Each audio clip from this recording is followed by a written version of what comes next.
Can I order anything for you? A glass of my prestigious wine, perhaps, or even an entire bottle for old time's sake? Keep the toxic stuff to yourself. And the niceties as well. This is not a friendly visit. Then make it quick, because I'm a busy man these days. I can see that. And this can be as quick as you allow it to be. Just relocate your business elsewhere, or better yet, shut it down entirely, and leave both the residents and the tourists of Oasis Springs alone. In turn, I will leave you alone. Do we have a deal? What happens if I refuse? The same thing, except I will be the one to shut your business down, and that could turn out slightly more unpleasant for you and your thugs. I tend to keep my promises. You know, for old time's sake.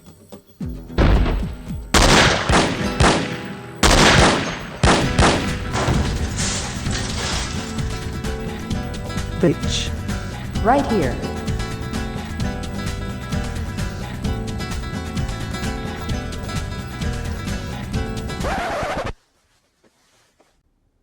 What a weird dream. Or could it have been a vision?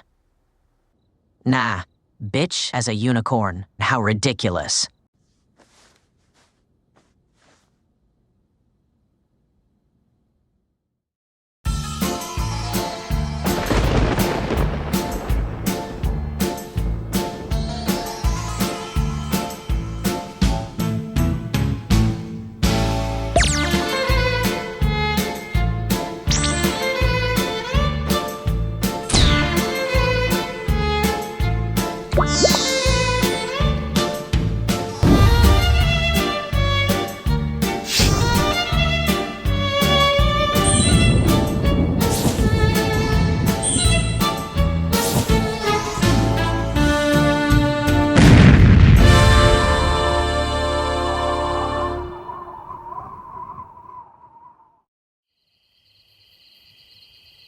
Do you know what date it is, Willie?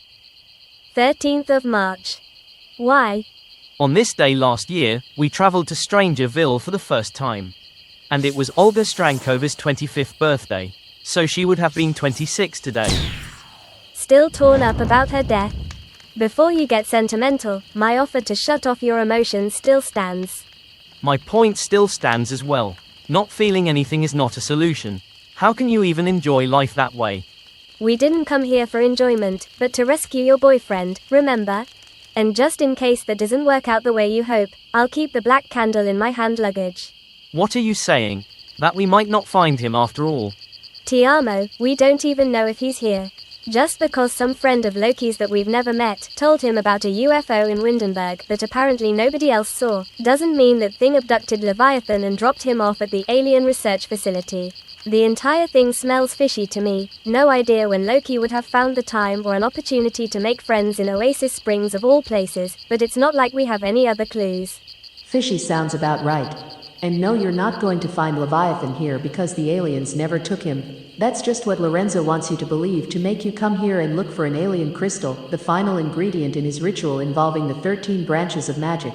I'm not so sure about that, because by my calculation, we're still missing 2 more ingredients besides the crystal. But what do I know? My job today is not to foresee the future, but to provide a recap for lazy viewers who didn't watch the previous episodes and are now wondering what the hell we're doing in the desert. The one thing I can guess is that Leviathan will be waiting for us at home once we return with the aforementioned crystal, at least if Lorenzo keeps his word. Damn it. Locked out again. Still no luck? After you outsmarted the security system of the CIA headquarters, I assumed hacking into the Alien Search and Research Institute would be a piece of cake in comparison. Except their security system is even better for some reason, and the crappy internet connection in this place doesn't help. They must really have something to hide. I don't understand why you're doing this at all. We have an appointment for a guided tour tomorrow, so we'll be entering the facility legally, have enough time to ask questions, and if all else fails, Loki still has a friend on the inside. Let's hope I won't have to play that card, because things might get awkward. Why spy on the facility beforehand? You've lost your edge since you quit Romp and became a goody two-shoes cop in the mortal realm. The old purple Shrek would have known never to rely on other people holding up their end of the bargain. If they have Leviathan, they'll hand him over to you. They did the same thing with my father after his abduction. You heard my sister. They even called the magic community when he showed up on their doorstep. How do you know this time will be different? I don't know. And that's exactly the problem. It's best to be prepared for anything. Suit yourself. But I'm really not in the mood for conspiracy theories today. I'll go for a walk before bed. She really has gone soft. Or am I the only one noticing that? Can't say. I don't know Stella Maria very well. But you do have a pair of functional eyes, right? She's an alien with telekinetic powers, yet she just cleared the dinner table by hand, like a fucking barbarian, instead of using magic. Seriously, who does that? I suppose you did, in your younger years before becoming a witch.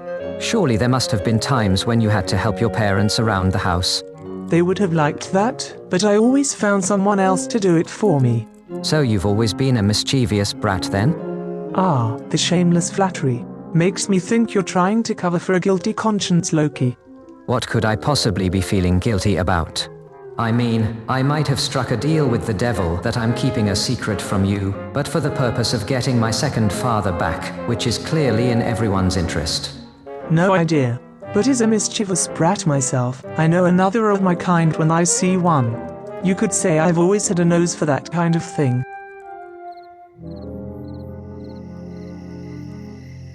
The prince married the princess, and they lived happily ever after. The end. Bullshit. Aya, what kind of language is that? If your mother knew. Please, she's the one who taught me that word.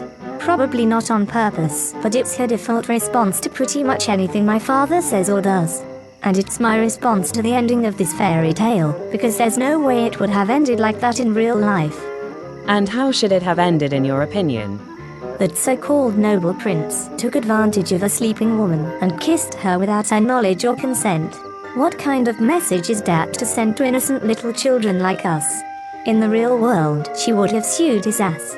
But she couldn't have done that, or anything at all, if not for his kiss, which woke her up in the first place. Yeah, well, that is bullshit too. Did you know that in the original story, the prince actually impregnates the sleeping beauty in her sleep? She gives birth without waking up, and only does so when the newborn sucks the cursed thorn that caused her slumber out of her finger? That makes a lot more sense if you ask me. I don't know who told you this dark version of the fairy tale, but I still prefer the light-hearted one where it's true love that breaks the curse. And what else can we expect from a woman whose true love is wine? Enough fire. That's no way to speak to your grandmother. Now say good night to the chickens, brush your teeth and go to bed.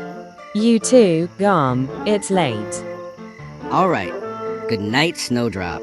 Good night, Tulip. Good night, Lily, Chamomile, Bluebell, Daisy, Rose, Holly, Orchid, Dahlia, Snapdragon, Sunflower, and, Begonia. Right. How could I forget about Begonia, your favorite? Not sure if I should admire or pity you for knowing the names of all her 13 hens. 12 hens. Snapdragon is a rooster, and they're named after flowers, so the names themselves aren't the problem, but remembering which one belongs to which chicken. Whatever. You're weird. You would be too, if you spent as much time with your grandmother. She's quite strict. It's often easier to hang out with the chickens. Grandma Claire is just testing her limits. Sooner or later she'll learn how to properly behave around me. I know I shouldn't complain. Without her, I would still be homeless, but none of this would be a problem if I still had a grandma of my own, or parents. Will you ever tell me what exactly happened to your family? And not another bullshit fairy tale, please. I wish I could say they're dead, because then it would be easier to forgive them. But they didn't die on me. They cast me out. Why? Well... What the hell? Who let the mutt in? Oh, I guess that was me. You mentioned your grandma's love for wine a lot, so I figured we should try it ourselves. And then this dog just happens to come in here and bring us a bottle.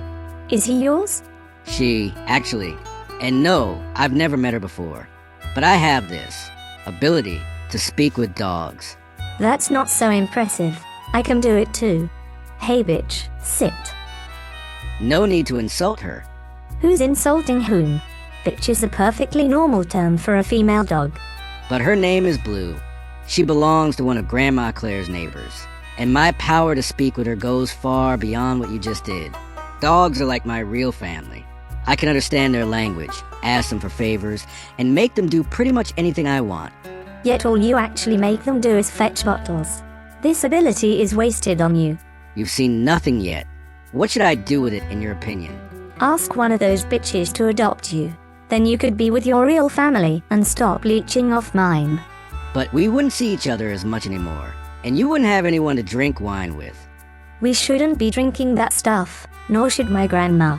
It's like an addiction for her. I'll have to tell my parents about it someday. So put it back, or better yet, pour it down the drain. I shall pour it down my throat. As you wish. Just don't get too drunk to show your new mother the door when you're done petting her. Good night.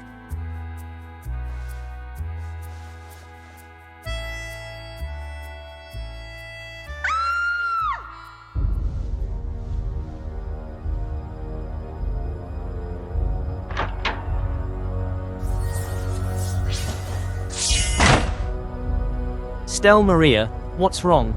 Close all the windows, quickly. They are closed. What happened? Those dogs.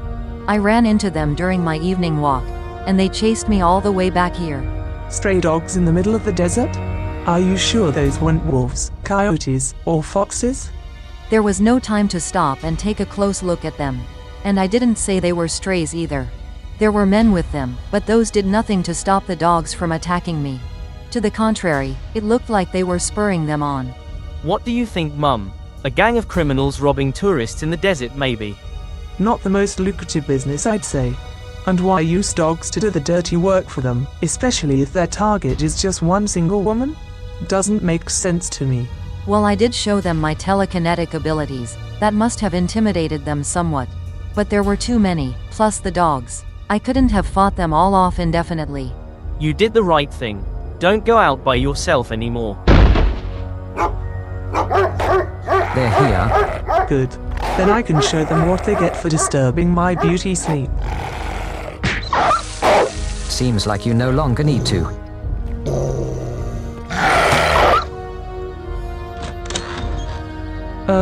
I forgot how cold it can be in the desert at night. Anyway, well done, bitch. That's my dog. I agree, but how can she be in her werewolf form at New Moon? By putting my birthday present to good use, I see. The transformations are still a bit wonky, and I can't uphold them for long, but it's working better than expected. Thanks again, Loki. Those were just the dogs, not the men. If their goal was not to rob or rape me, what else did they want? That's a question for another day, because I'm sure they won't be back tonight. Time to clean up this mess before it starts to smell.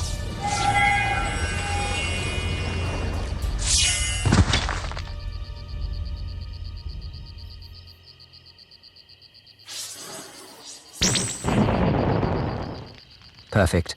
All that magic training we've been doing since you rediscovered your witch powers is finally kicking in. I'm actually pretty good at setting things on fire with magic. The problem is that most of the time it happens unintentionally. As long as you don't burn the house down while we're asleep inside, I don't really care. No more interruptions until dawn. Understood? I'm deeply sorry that me being attacked by strangers woke you up. Not much of an apology, but I guess that's all I can expect from you.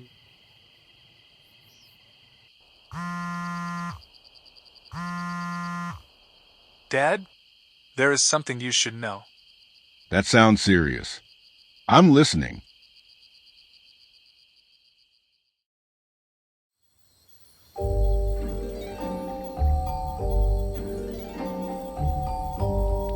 I know this scent.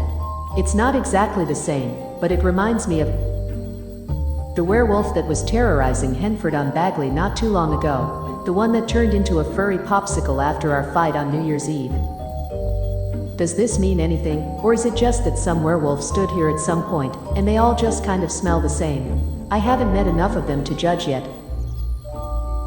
Who am I kidding? It must mean something.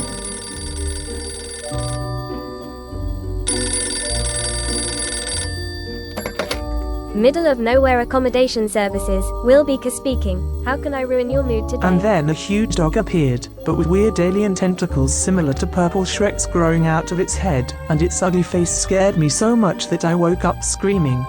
Did you really? Because I didn't hear any screams this morning, and my sense of hearing is quite formidable, even among vampire hybrids. No, of course not.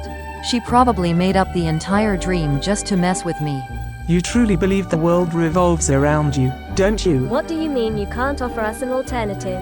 How the fuck did you end up in customer service? By sucking the manager's dick? Hello? Huh, he hung up. How rude. Who was that? The Alien Search and Research Institute. Our appointment has been cancelled. The guide had to take the day off on short notice. Shit. See, Purple Shrek? This is why we spied on the facility beforehand. Too bad our guide has fallen ill, but we never needed one anyway. Who says they're ill? Perhaps the Institute noticed Grande's hacking attempts, decided not to let us in after all, and this is just their politically correct way of telling us to piss off. Great job, Aya. All the more reason to break in. Actually, considering their security system and permission to shoot any intruders without warning, I wouldn't recommend that. What? Don't tell me you've gone soft too. We all know you're an adrenaline junkie. I'm just saying there's no need to take that kind of risk. Not when we can just make another legal appointment next week. But I have to be back at uni by then. And I'd rather get Lev back as soon as possible. Besides, what if Stel Maria is right and they did in fact blacklist us? Then we won't get another chance next week either. Did the caller specify why our guide had to take the day off? Apparently she was attacked by dogs last night. The same ones that came after me? Maybe. I didn't even realize that happened to you as well, apart from last year's Hellhound incident that is. Thankfully you managed to sleep through it. I don't need yet another evil witch who hates me for waking her up with my cries for help. Don't worry, that is just one of many reasons to hate you. But it can't be a coincidence that our guide allegedly ended up on the receiving end of the attack you escaped from, and it would be a rather weird excuse to cancel our appointment if it wasn't true, so I'm inclined to believe that it is. Me too.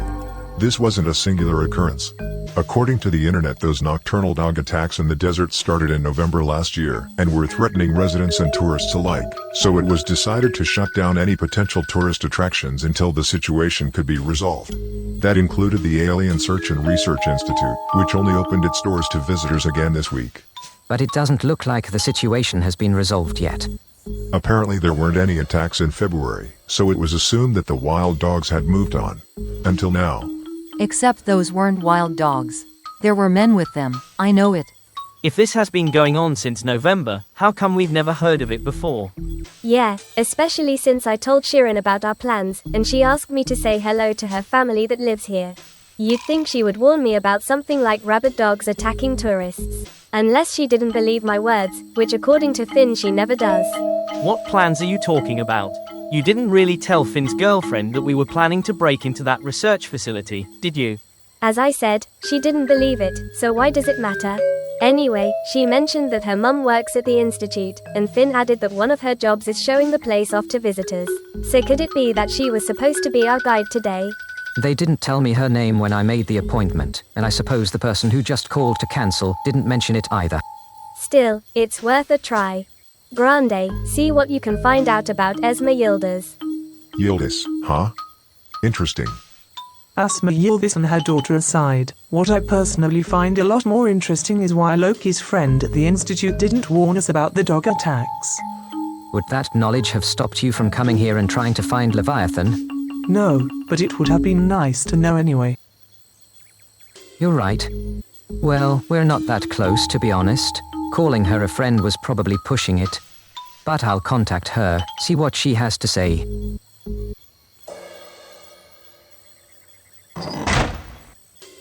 Do you want me to repeat what I said yesterday?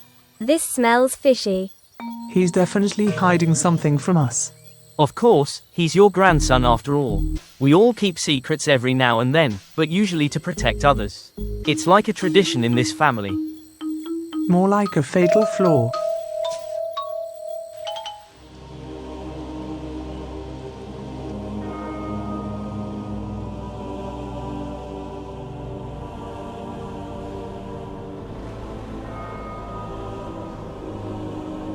I'm so sorry for your loss, Mr. Crumplebottom. Your mother-in-law wasn't even that old. Her age is not what killed her. It was an accident. Sort of. What do you mean by sort of? You see, my wife wouldn't want me to tell you this, especially since we only found out about it recently, and she's still struggling to come to terms with it. But it's because of that secret that we are here today, so I think it's best to spell it out. Claire had a drinking problem. Are you sure? How was she able to hide it that well? All those times my parents and I bought wine from her stall in Finchwick, we never noticed anything off about her, not even the faintest smell of booze. Neither did we. But apparently she used to drink just as much wine as she sold. Until one night, she got so drunk that she was unable to walk properly and fell into the pond in her garden. By the time the boy living with her found her, she had already drowned. That's horrible. And that poor boy. Hard to imagine how he must have felt. Stupid question. I know, but... Are you alright, Aya? If she had died of old age, I probably would be. We didn't get along very well, even though I visited often. But knowing that she died because of me... Bullshit, as you would say. You didn't do anything. That sums it up perfectly, Garm. I didn't do anything, didn't say anything, pretended not to see anything, and yet I knew about her problems. If I had told my parents, maybe they could have stopped her from drinking herself to death. Like my father said, Grandma Claire was killed by a secret. I still say it was the wine. It put her in a coffin, and me out of a home. So it's back to the forest for me, I guess. No way. My father is filthy rich, he'll find you a place to stay. Perhaps you'll even receive custody of those 13 chickens that you have grown so fond of, Tulip and Begonia, and whatever their names are. It's down to 10 now. 3 of the chickens have mysteriously kicked the bucket since their owner did. Guess they couldn't imagine a life without her. You won't leave me though, will you? Not over this, no.